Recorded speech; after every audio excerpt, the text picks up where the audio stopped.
Yeah, tambay sa RIGGA, nasa creek na naman. Ito, pakita ko sa inyo yung future na sasakyan ko. Medyo yun o, liwanag. Ganda sana ng view, kaya lang maliwanag. Yeah. Yun yung mga future na sasakyan ko, mga nagtanong na ako, 2 oras eh. 2 oras yan. Merong pagkain. Yan, along the creek siya. So iba-iba meron yan, malaki. Tapos yung isa nga medyo maliit.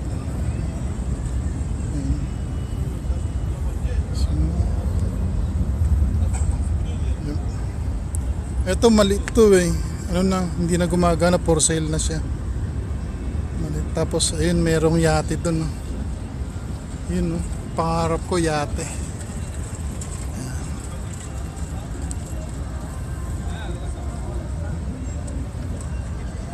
Ayun siya. Autofocus na naman.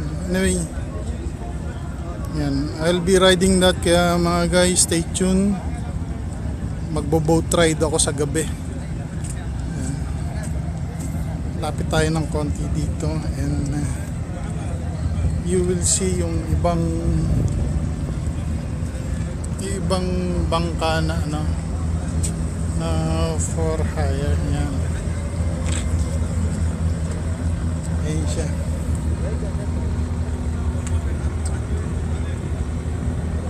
So naka-private yun, no? 2 lang yung sakay. Saan ko?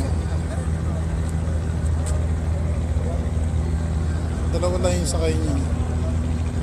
Ayan. So private siya.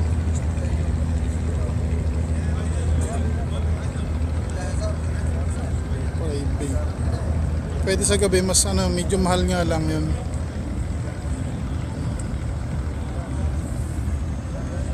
Yan ang sa ano, sa gabi. Marami din siyang ano dun eh, sa part na yan. Maraming exhibition during this time of the year. Yan. Exhibition. Tapos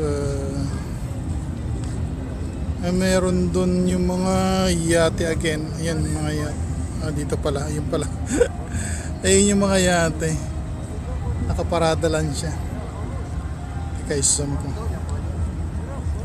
Zoom natin. Yan. Mga yate. Tsaka meron ba? Malinaw pa sa kama. Hindi ko makita pag ano. 4 pala yun. Nakaparada doon. Yan siya. So stay tuned. Sasakay tayo ng mga dow cruise ang tawag nila dun eh. Ito meron isa na pula. Padating yung isa. Yan, nagtanong na ako, so it's around 45 to 60 dirhams. Ganun ang presyo, mga 800 pesos isang sakay. May pagkain naman siya in 2 hours na along the creek. Ayan siya. So stay tuned guys. Yung mga hindi pa nagsusubscribe, subscribe na. I'll be walking on sa right side ko maya maya. And I'll show you yung mga ibang available na cruise during the night. Yan. So yung mga hindi pa nagsusubscribe, please subscribe, share, like, and comment po sa mga videos ko. Stay tuned sa next part. I-cut ko muna siya. Merong kalaban kasi dito sa gawing kanan ko, hindi ko pa siya pwedeng kuhanan. Okay, that's it for now. Peace.